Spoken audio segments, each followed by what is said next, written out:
What's up, you guys? Welcome back. Today I'm going to be showing you guys this really easy claw clip hairstyle, so stay tuned.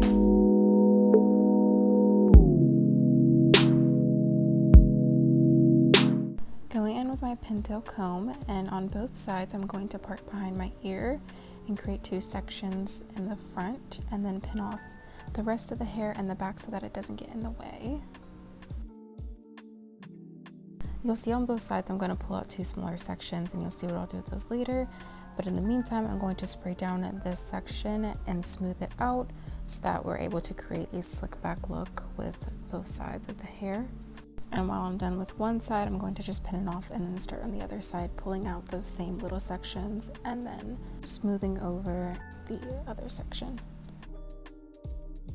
With the excess hair in the back, I ended up putting it up just to get it out of the way so I can pull those two side pieces that we slicked back and securing it with an elastic.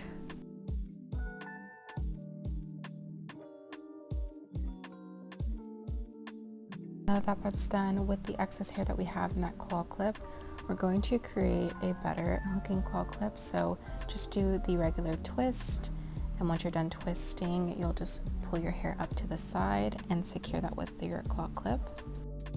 Getting into those side pieces, we're going to wet them down, and then I'm just going to do simple braids. They're not attached to the scalp, so you don't have to worry about that. If you're not able to do that, you are honestly just braiding off the scalp and braiding down like a regular braid. And typically when it comes to these smaller braids, I don't put any elastic at the end just because the curl at the end of your hair will hold the braid in. And since I didn't braid all the way down, I ended up stopping and then just doing little finger curls at the end.